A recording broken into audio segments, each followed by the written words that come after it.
Hello, this is Jaron from MarineAndReef.com, and welcome to the next episode of our budget reef tank build series, where we build a reef tank in my office on a budget. Now you may notice there is no reef tank here, and that's because for today's episode, we're out by the office RO system, and we're going to talk about making water on a budget.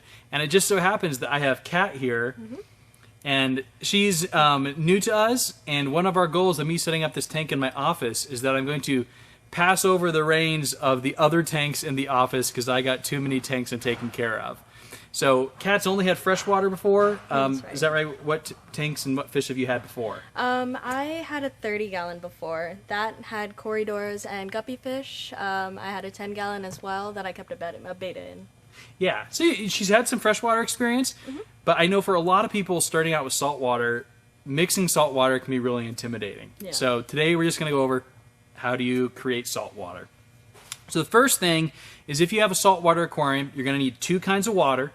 You're going to need fresh water and you're going to need salt water. And we have 3 jugs here for this demonstration.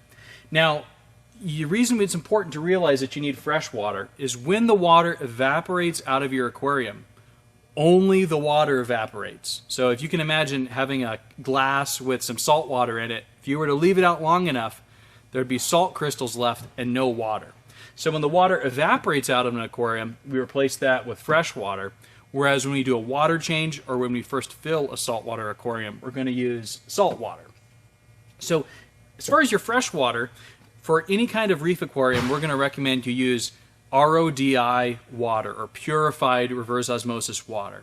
Here we have our office RO system that we use for all of our tanks. This is a pretty fancy system.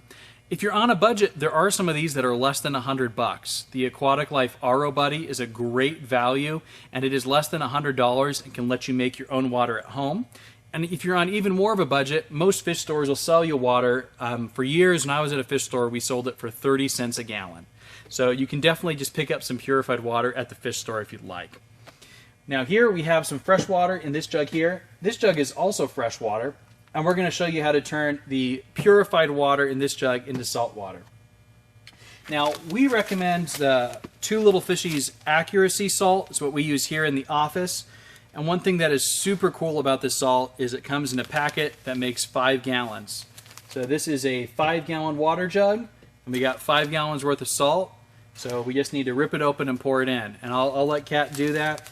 There's a tearaway tab. Little. Yeah, just right in there. Whole thing? The whole thing goes in. So 1 packet makes 5 gallons, and we got a 5-gallon jug. Awesome. All right, so once you got your salt in, we need to mix the salt. And for that, we got a water pump. This is a little Lifegard pump. I'll let you do it. We're just going to drop it in there. And here we have it connected to a power strip, so we're just going to click it on. So now that pump is pumping the water in that jug and it's mixing it up. So Kat, I usually just say you just go back to your desk and in a few hours the salt water is ready. Right. And that's really about how simple it is, in part because we have a 5-gallon container and 5 gallons worth of salt. But we know a lot of people are trying to mix maybe 50 gallons worth of water at a time and they don't know the exact measurements. So if you need to check and make sure your salt water is mixed correctly, the way you do that is with a REEFractometer. Now these REEFractometers are included with us with any protein skimmer you buy. So if you bought your protein skimmer for us, you get one for free, so it's a really good budget option. When you're using one of these, the first thing you want to do is you want to make sure it's calibrated. So basically that it's reading correctly. So I will give that to you. And the way you can calibrate it is you can use either a calibration solution or you can use purified water. So because we're in the budget mind, we're going to use purified water. So I'm going to give Kat the little syringe that came with it. She's going to suck up some of the purified water. You want to put it on that blue portion and close it down. And then you want to kind of hold it up to the light. In a bright room, it works a lot easier. So there should be 2 scales on that. We usually read the scale on the left. Where is that one on the left reading? It's just at 1. At 1. Baseline. So what that means is at 1 is that the water in the refractometer weighs as much as the same amount of purified water, which is what we have. So if it read lower or if it read higher, you can adjust it using the little knob on top. But it's reading correctly. Then what we're going to do is you want to go ahead and flip the lid back up. I usually just brush the water off. And in this jug we have some already mixed salt water. So you want to take some of that and put it on and see what that reads as.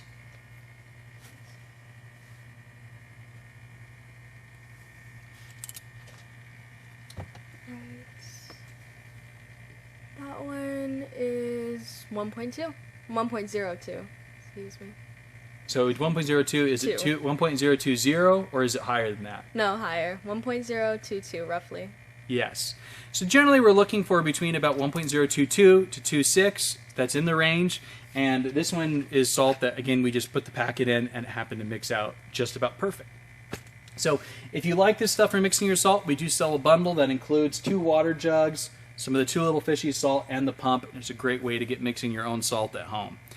If you like what you saw today, stay tuned. We're going to get some rocks and sand in the tank next, and you're going to start seeing it come together. Awesome. Thank you.